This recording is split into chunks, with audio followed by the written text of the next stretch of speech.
कैसे हैं आप सब। उम्मीद करते हैं कि आप सभी अच्छे होंगे। देखिए, आज हम लोग Bihar police constable exam 19,838 post के लिए जो आपका 16 जुलाई से एग्ज़ाम चालू होने जा रहा है, उसमें क्लास 10th यानी क्लास 10th के NCERT का राजनीतिक विज्ञान का पूरा आज हम लोग मैराथन करने जा रहे हैं। यानी कि एक वीडियो में आपका क्लास 10th का NCERT के पॉलिटिकल साइंस में जितने भी ऑब्जेक्टिव क्वेश्चन हैं, सभी ऑब्जेक्टिव क्वेश्चन को एक ही वीडियो में समाप्त करेंगे। वही आपका चैप्टर वाइज समाप्त करने जा रहे हैं, इसलिए वीडियो को अंत तक देखिएगा। ज़्यादा बड़ा वीडियो नहीं होगा, लेकिन मात्र एक वीडियो से ही आपको बहुत कुछ मिलने जा रहा है। यहाँ से 4 से 5 प्रश्न आपके एग्जाम में डायरेक्ट टकराएगा, इसलिए हर हाल में अंत तक देखना है। जो साथी नए होंगे, चैनल को सब्सक्राइब जरूर कर लीजिएगा। चलिए अब हम क्लास को स्टार्ट करते हैं। देखिए, पहला क्वेश्चन है कि भारत में महिलाओं के लिए आरक्षण की व्यवस्था कहाँ पर किया गया। यानी आपसे क्वेश्चन पूछे कि भारत में महिलाओं के लिए रिजर्वेशन जो है वो कहाँ पर है, तो पंचायती राज में आपका महिलाओं के लिए आरक्षण की व्यवस्था किया गया है। लोकसभा, राज्यसभा, विधानसभा, विधान परिषद में नहीं है। दूसरा क्वेश्चन है, विश्व का सबसे लोकप्रिय एवं सर्वोत्तम शासन व्यवस्था कौन है। यानी विश्व का सबसे अच्छा शासन करने की व्यवस्था कौन सा है, तो आपका लोकतंत्र है, जो लोकप्रिय है, सबसे अच्छा है, क्योंकि इसमें लोगों के द्वारा अपने नेता को चुना जाता है। एक चीज़ और ध्यान दीजिएगा कि बिहार पुलिस का अभी आपका अगर एग्जाम 16 जुलाई से होने जा रहा है, तो आप क्या कीजिए, इस संपूर्ण PDF को ले लीजिए। मात्र 100 रुपया लग रहा है, जिसमें क्लास आपका 9th 10th NCERT का संपूर्ण PDF, साथ में आपका टॉपिक वाइज GK जो बार बार पूछा जाता है वो मिलेगा। उसके बाद आपको 700+ VVI क्वेश्चन मिलेगा, हिंदी का नोट्स मिलेगा, स्टैटिक GK मिलेगा, बिहार स्पेशल GK आपको मिल रहा है मात्र 100 रुपया। इस नंबर पर पेमेंट करना है 100 रुपया, उसका स्क्रीनशॉट व्हाट्सएप पर भेजिएगा, आपको संपूर्ण PDF प्राप्त हो जाएगा। उसके बाद अगला क्वेश्चन देखिए, स्वतंत्रता का अधिकार किस अनुच्छेद में है, तो अनुच्छेद 19 में स्वतंत्रता का अधिकार है। जो भी हम क्वेश्चन उठाए हैं डायरेक्ट NCERT के ऑप्शन के अनुसार उठाए हैं, इसलिए ऑप्शन के अनुसार ही आंसर मिलेगा आपको। अगला क्वेश्चन है, राजनीतिक में धर्म एक समस्या के रूप में तब खड़ी होती है जब धर्म को राष्ट्र मान लिया जाता है। क्वेश्चन पूछे कि राजनीतिक में धर्म एक समस्या के रूप में कब खड़ी होती है। 4 ऑप्शन रहेगा, जिसमें से एक ऑप्शन आपका होगा धर्म को राष्ट्र जब माना जाता है तब होता है। अगला क्वेश्चन है, सांप्रदायिक राजनीति का अर्थ है एक धर्म दूसरे धर्म से श्रेष्ठ है। यानी कि सांप्रदायिक राजनीति कब होता है, सांप्रदायिकता कब होता है, कहीं पर दंगा कब होता है, वहाँ पर होता है जब ये हम दिखाने की कोशिश करते हैं कि एक धर्म दूसरे धर्म से श्रेष्ठ है, माने मेरा धर्म अच्छा है, वहीं पर सांप्रदायिक राजनीति बोला जाता है। धर्मनिरपेक्ष का अर्थ क्या होता है, क्वेश्चन पूछे तो किसी धर्म से नहीं, मतलब धर्मनिरपेक्ष का अर्थ हो गया कि हम सभी धर्म को मानते हैं, किसी धर्म को के सपोर्ट में नहीं, यानी कि अब सभी धर्म को मानने वाला। अगला क्वेश्चन है मेरा भाई, संपूर्ण NCERT आपको बताएंगे। अगला क्वेश्चन है, सर्वप्रथम ब्रिटेन में महिलाओं को वोट देने का अधिकार कब मिला, तो 1918 ईस्वी में सर्वप्रथम ब्रिटेन में महिलाओं को वोट देने का अधिकार प्राप्त होता है। अगला क्वेश्चन है, विश्व में सर्वप्रथम सार्वभौमिक वयस्क मताधिकार न्यूजीलैंड ने अपनाया। यानी कि विश्व में सबसे पहला सभी लोगों को मत देने का अधिकार न्यूजीलैंड जो देश है उन्होंने अपनाया। कब अपनाया, 1893 ईस्वी में। अगला क्वेश्चन है, जिला परिषद के चुनाव के लिए जनसंख्या कितनी होनी चाहिए। यानी कि 50,000 की जनसंख्या पर एक जिला परिषद क्षेत्र बनाया जाता है, और 7,000 की जनसंख्या पर आपका पंचायत रहता है, और 5,000 की जनसंख्या पर जो आपका है पंचायत समिति यानी BDC का सीट रहता है। अगला क्वेश्चन है, नगरीय शासन व्यवस्था को मान्यता मिली। 74वां संविधान संशोधन 1992 के द्वारा नगरीय शासन व्यवस्था को मान्यता मिली। अगला क्वेश्चन है, नगर परिषद के लिए कम से कम जनसंख्या कितना होना चाहिए। 1 लाख से 5 लाख के बीच में रहेगा तो नगर परिषद का निर्माण किया जा सकता है। अगला क्वेश्चन है कि पंचायती राज व्यवस्था किसका विषय है। पंचायती राज व्यवस्था है जो आपका राज सूची का विषय है। शिक्षा जो आपका है वो समवर्ती सूची का विषय है। अगला है पंचायती राज व्यवस्था को अपनाया गया लोकतंत्र की शक्ति के विकेंद्रीकरण के लिए। आंसर क्या होगा कि पंचायती राज व्यवस्था इसलिए अपनाया गया क्योंकि लोकतंत्र की जो शक्ति है उसको और छोटा छोटा पार्ट में बांटा जा सके। अगला क्वेश्चन है नगर परिषद में मनोनीत सदस्य जो होते हैं वो कितने होते हैं? तो नगर परिषद में मनोनीत सदस्य आपका 20% होते हैं। उसके बाद अगला क्वेश्चन है नगर पालिका किस अनुसूची में शामिल है? नगर पालिका जो है आपका अनुसूची 12 में शामिल है। उसके बाद अगला क्वेश्चन देखिए कि जिला परिषद का कार्यकाल 5 साल होता है, मुखिया का कार्यकाल 5 साल, सरपंच का 5 साल, बीडीसी का 5 साल का होता है। 6 साल वाला आपका विधान परिषद है और राज्यसभा सांसद है।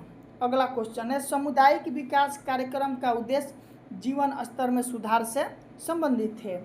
अगला क्वेश्चन है केंद्र एवं राज्यों वाला समिति, सरकारिया आयोग, राज मनार समिति और पूंछी आयोग जो है केंद्र और राज्य के संबंधों वाला समिति है। उसके बाद अगला क्वेश्चन देखिएगा आपका क्लास 10 का एनसीईआरटी का राजनीतिक विज्ञान ही चल रहा है। अगला क्वेश्चन है संघ राज्य की विशेषता नहीं है इकहरी शासन व्यवस्था। इकहरी शासन व्यवस्था जो है वो संघ राज्य की विशेषता नहीं है। अगला क्वेश्चन है संघ सरकार का उदाहरण है अमेरिका। अमेरिका कैसा सरकार का उदाहरण है? संघ सरकार का। अगला है भारत में संघ एवं राज्यों के बीच अधिकारों का विभाजन संघ सूची, राज्य सूची और समवर्ती सूची। यानी भारत में संघ और राज्य यानी केंद्र और राज्य के बीच अधिकारों का विभाजन किया गया है संघ सूची, राज्य सूची और समवर्ती सूची बनाकर। अगला क्वेश्चन है सत्ता में साझेदारी सही है क्योंकि विभिन्न समुदाय के बीच टकराव कम करती है। अगला क्वेश्चन है भारतीय स्वतंत्रता अधिनियम 1947 में देशी रियासतों की संख्या 563 थी।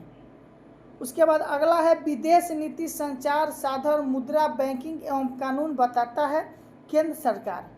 ठीक, ये सब जो आपका है वो किसके अंतर्गत आता है? आपका केंद्र सरकार। उसके बाद जो आपका जेल होता है, पुलिस होता है, पुलिस विषय है, ये राज्य सूची का आपका विषय है। अगला क्वेश्चन है राज्य के सीमाओं का अस्तित्व पर नियंत्रण कौन करता है? सांसदों को होता है। यानी राज्य के सीमा का अस्तित्व का नियंत्रण कौन करता है? सांसद के द्वारा होता है। अगला क्वेश्चन है भारतीय संविधान के किस अनुच्छेद में भाषा रखा गया है? अनुच्छेद 341 के ए में भाषा को रखा गया है। अगला क्वेश्चन है भारत की आत्मा गाँव में बसती है, इस बात को किसने कहा?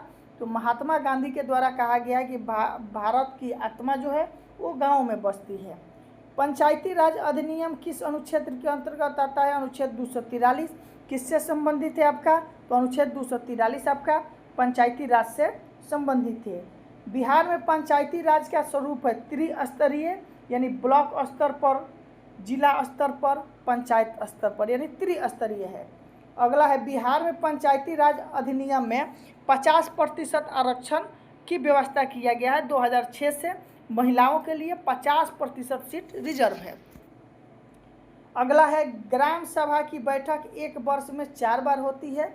ग्राम सभा की जो बैठक है 1 वर्ष में कितने बार होता है? 4 बार। अगला क्वेश्चन है लोकतंत्र जनता के लिए तथा जनता के द्वारा और जनता के लिए शासन है, इस बात को किसने कहा? तो अब्राहम लिंकन के द्वारा इस बात को कहा गया। अगला क्वेश्चन है ग्राम कचहरी के कार्यों में सहयोग देता है। न्याय सचिव जो होता है वो ग्राम कचहरी के कार्यों में सहयोग देता है। इसके बाद अगला क्वेश्चन है बेल्जियम में सतह की भागीदारी के संदर्भ में बहुसंख्यकों का प्रमुख बनाए रखने का प्रयास था। नगर परिषद का कार्यकाल जो है आपका 5 वर्ष का होता है। उसके बाद अगला क्वेश्चन पर आइए। वर्ष 1975 की आप पीडीएफ जरूर ले लीजिएगा, वो बहुत महत्वपूर्ण पीडीएफ है, इससे बार बार क्वेश्चन आपके एग्जाम में पूछे जाते हैं। वर्ष 1975 की भारतीय राजनीति किस लिए जानी जाती है? देश के अंदर आपातकाल लगा था, इसलिए वर्ष 1975 भारतीय राजनीति के लिए बहुत फेमस है। उसके बाद है वर्ष 1978 में द्वितीय पिछड़ा आयोग का गठन किया गया, ये जनता पार्टी के द्वारा किया गया। दल बदल कानून कब लागू होता है? सांसद और विधायक पर। दल बदल कानून जो है सांसद और विधायक लोगों पर लागू होता है। दल बदल कानून आपका 1985 में आया। अगला क्वेश्चन है गठबंधन सरकार बनाने की व्यवस्था रहती है बहुदलीय व्यवस्था में। जहाँ बहुत से दल है वहाँ गठबंधन की भी सरकार चलती है। जैसे अभी केंद्र में मोदी जी का गठबंधन का सरकार है, बिहार में नीतीश कुमार का गठबंधन का सरकार है। किस देश में बहुदलीय व्यवस्था है, बहुत से दल है? भारत, पाकिस्तान और बांग्लादेश में बहुत से दल हैं। प्रमुख राजनीतिक दलों का उद्देश्य क्या होता है? चुनाव लड़ना होता है। कोई भी राजनीतिक दल चुनाव लड़ना चाहता है। प्रमुख राजनीतिक दलों का उद्देश्य चुनाव लड़ना। राजनीतिक दलों की नींव सर्वप्रथम पड़ी ब्रिटेन में पड़ी। राजनीतिक दलों की नींव सर्वप्रथम कहाँ पड़ी? तो वो आपका पड़ी ब्रिटेन में। अगला क्वेश्चन है मेरे भाई आपका कि सन 2005 में सूचना का अधिकार का शुरुआत कहाँ से होता है? तो तमिलनाडु से आपका 2005 में सूचना का अधिकार लागू हुआ। अगला क्वेश्चन है राजनीतिक दल का आशय है व्यक्तियों के समूह से। श्रीलंका कब आज़ाद हुआ? तो 1948 ईस्वी में। बोलीविया में जनसंघर्ष का मुख्य कारण क्या था? पानी के कीमत में वृद्धि हुआ, उसका मुख्य कारण था। जो भी क्वेश्चन बता रहे हैं डायरेक्ट एनसीईआरटी का चैप्टर वाइज आपको पढ़ा रहे हैं। तारी विद्रोह आंदोलन शुरू हुआ कहाँ पर? तो तारी विद्रोह आंदोलन जो आपका है आंध्र प्रदेश में शुरू हुआ था। अगला क्वेश्चन है नर्मदा घाटी संबंधित है गुजरात, महाराष्ट्र और मध्य प्रदेश से संबंधित है। अगला क्वेश्चन है भारतीय किसान यूनियन के प्रमुख नेता थे महेंद्र सिंह टिकैत जो है भारतीय किसान यूनियन के प्रमुख नेता थे। 1925 ईस्वी में भारतीय कम्युनिस्ट पार्टी की स्थापना एम.एन. राय के द्वारा किया गया। राजद पार्टी की स्थापना यानी बिहार में जो आरजेडी है उसकी स्थापना कब हुई? तो 1997 ईस्वी में। समाजवादी पार्टी की स्थापना 1992 ईस्वी में जो यूपी में सपा पार्टी है। अगला क्वेश्चन है 1977 में जनता पार्टी के लोकसभा चुनाव में कितने सीटें मिली? तो 345 सीटें जनता पार्टी को 1977 के चुनाव में मिली थी। अगला क्वेश्चन है भारतीय जनसंघ संस्थापक सदस्यों में से एक थे श्याम प्रसाद मुखर्जी। अगला क्वेश्चन है राष्ट्रीय दल या प्रादेशिक दल के रूप में मान्यता देता है चुनाव आयोग यानी निर्वाचन आयोग किसी भी दल को मान्यता देता है। राष्ट्रीय दल के रूप में मान्यता प्राप्त करने के लिए 4 अथवा अधिक राज्यों में प्राप्त होना चाहिए। 4% से अधिक मत जो है 4 अथवा अधिक राज्य में आपको प्राप्त होना चाहिए। उसके बाद अगला क्वेश्चन मेरा भाई देखिए, अगला क्वेश्चन है आपका ये भारत में दलीय पद्धति की विशेषता है बहुदलीय पद्धति। प्रथम लोकसभा चुनाव में कितने राजनीतिक दलों का राष्ट्रीय दल का दर्जा प्राप्त था? 14 दल था जब भारत में पहला बार चुनाव हुआ। कब? 1951-52 का। उसमें 14 दलों ने भाग लिया था। वर्तमान में राष्ट्रीय दल की संख्या भारत में 6 है। राजनीतिक दलों को मान्यता दी जाती है चुनाव आयोग के द्वारा। राजनीतिक दल जो है उनको मान्यता दिया जाता है।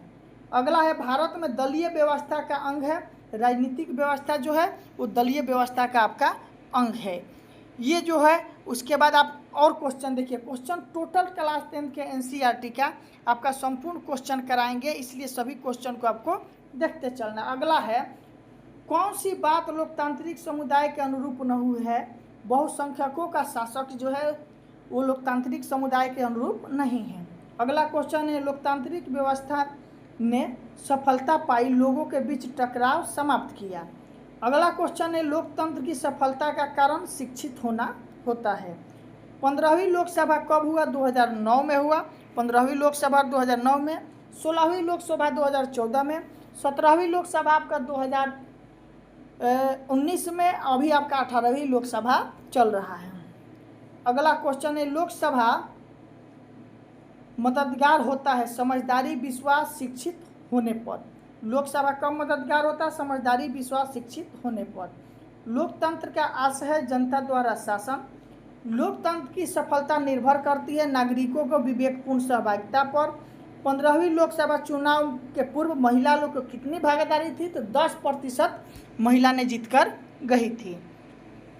अगला क्वेश्चन है क्षेत्रवाद की भाषा क्या है? क्षेत्रवाद की भावना का कुपरिणाम है अलगवाद। लोकसभा सदस्य बनने के लिए न्यूनतम आयु आपका 25 वर्ष होना चाहिए। अगला क्वेश्चन है भारतीय लोकतंत्र किस प्रकार का है? प्रतिनिधियात्मक है।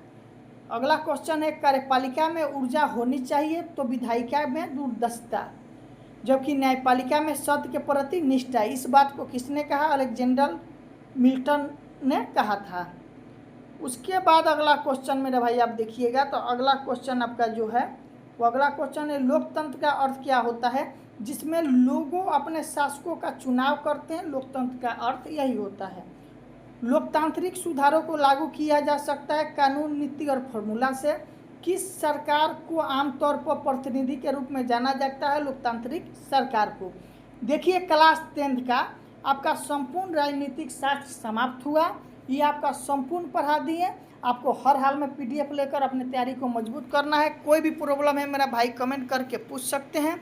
वीडियो पसंद पड़ा होगा तो ज़्यादा से ज़्यादा शेयर करना है। आज के लिए बहुत बहुत